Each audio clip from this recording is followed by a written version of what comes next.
Mom, for New Year, I'm giving you a two-bedroom apartment, my husband said, smiling like a proud son-in-law as he dangled the keys in front of my mother-in-law.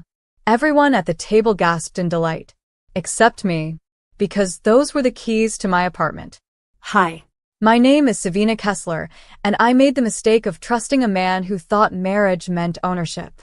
That afternoon, I stood frozen in the kitchen, still holding a tray of mini quiches I'd spent all morning making. He didn't even glance my way. My mother-in-law squealed, rushing over to hug him. "You're such a good man. This is what real husbands do," she said, glaring at me as if I were the ungrateful one. I looked around. My parents-in-law, his cousins, even his sister, they were all clapping like this was normal. Like I was just a decorative accessory in their family tree. I wanted to scream, but instead, I calmly placed the tray down, walked to the coat closet, and pulled out the manila envelope I'd been keeping for months. I'd hoped I'd never need it. But today? Oh, today they handed me the reason on a silver platter. And in exactly 20 minutes, the doors would lock. The moment the toast ended, I smiled sweetly and said, "Congratulations, everyone. I'll just step out for a bit." He barely noticed. He was too busy posing for photos with his mom in front of the apartment keys, my apartment keys. I slipped out, got in my car, and drove 3 blocks to the notary's office where I'd scheduled a silent appointment weeks ago. I wasn't paranoid. I was prepared. See, the deed was never in his name. We lived together. But the property? It was my inheritance from my late aunt. I'd kept every document locked, every update quiet. The notary greeted me. "You're sure?" "Yes," I nodded. "Add the clause and process the motion to restrict access." Immediate effect. 30 minutes later, I was back home. They were still drinking champagne. I walked up to him and gently plucked the keys from his mother's hand. "I'll take that back now." "What are you doing?" she barked. I turned to him. "You just gifted my apartment. That's theft, isn't it?" He laughed nervously. "Babe, relax. It's just symbolic. For the family." "Good."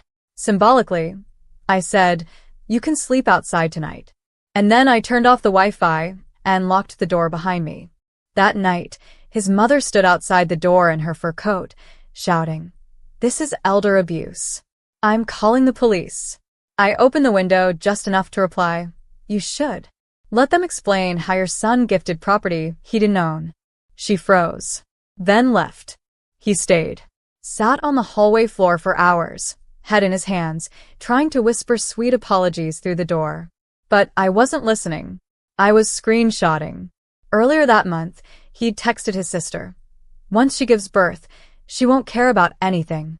That apartment's ours. Mom deserves it more." I had everything. The texts, the photos, the symbolic celebration. The next morning, I sent the entire folder to his work email. BCC'd myself. By noon, I got a call from his HR department. "Hi, this is a bit unusual, but we'd like to understand a few things." I simply said, "Please refer to the attached files." No further comment. By 5 p.m., he had no job. By 6 p.m., my lawyer had served him notice. By 7 p.m., he was outside again. This time not with flowers, but with his suitcase. I opened the door just long enough to hand him his charger. "No power left?" I asked. Yeah. "Sounds about right." 3 days passed. My phone didn't stop vibrating. Voicemails from his mom. "You ruined his life. Do you know what shame you've brought us?" He was only trying to honor me. Honor? By handing her the deed to my apartment, while I was 36 weeks pregnant. My mother-in-law even showed up at my OB appointment. Sat across the waiting room in fake tears, clutching rosary beads. I didn't flinch. She tried intercepting me as I left. "He's depressed," she whispered. "He's not eating." I looked her dead in the eye. "Sounds like a diet plan. I should try it." That night, his best friend, the only one I ever trusted, called me. "I just want to say, I had no idea. What he did, that was messed up. You okay?" I nodded silently through the phone. He added, "He's staying with me, but he's not the same. Keeps saying he thought you'd never leave." I paused, and for the first time, I said it out loud. He thought wrong. I hung up and turned to my laptop.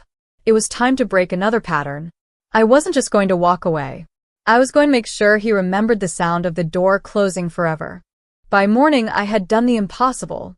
I hired a lawyer. Not just any lawyer, but a quiet shark with a soft voice and a memory like a vault. I gave her everything: screenshots, bank records, texts where he joked about giving away the wife's flat. The deed transfer was still in limbo. He had filed it, but it hadn't finalized. That meant we still had a shot. She got to work. Meanwhile, I contacted the building's management. Changed the locks. Updated security codes. Added facial recognition at the lobby, mine only. I even had the nameplate on the door replaced. No longer yours. His mother tried to return that same day. She pressed the buzzer 5 times. When I didn't answer, she shouted, "My son gave me this place. I live here now." I replied calmly through the intercom, "I hope you enjoyed your stay. Checkout was yesterday." She cursed, slammed the gate, and didn't realize her handbag had been caught in the lock. She left without it.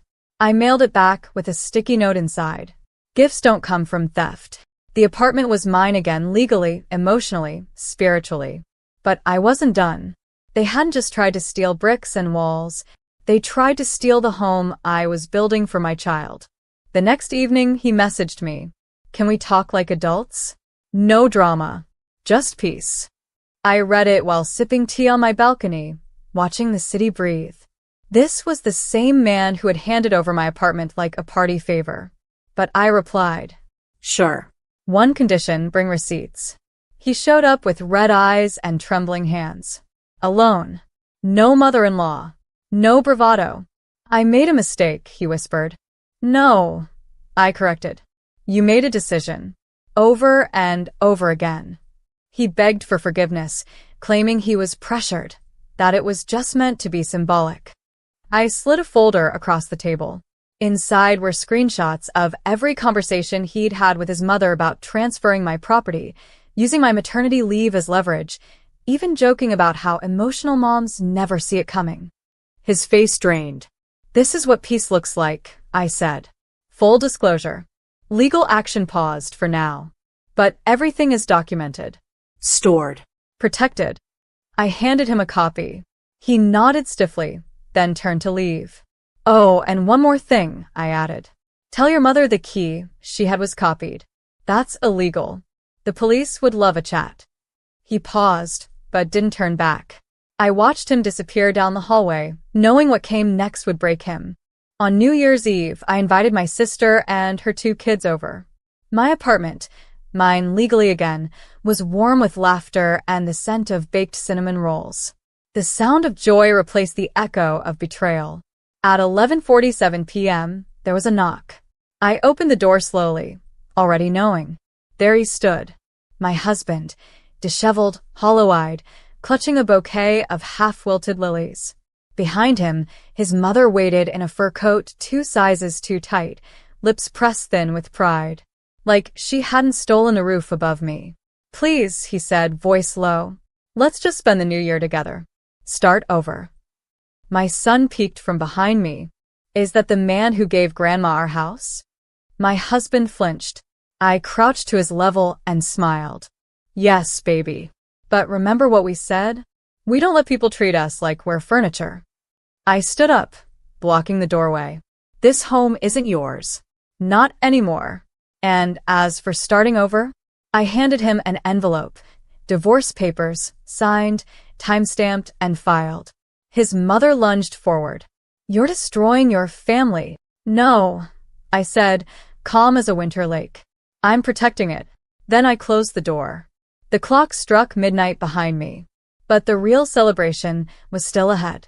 The fireworks outside painted bursts of red and gold across my windows, but inside, the silence felt sacred. My sister poured sparkling cider into glasses while my son danced around in socks 2 sizes too big, giggling.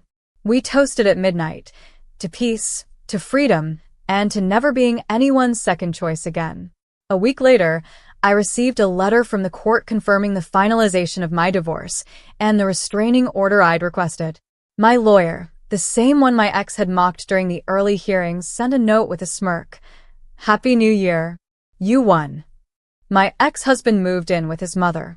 Turns out the apartment he gave her was never legally transferred. The keys he handed over? Just copies. I'd taken the real ones when I filed the paperwork. She sued him for emotional damage. He lost. A month later, he sent one last message. I thought we were family. I didn't reply because I was busy starting a new job, decorating my real home, and teaching my son that love should never come with threats, manipulation, or eviction notices. We celebrated quietly that year. No flashy gifts. No stage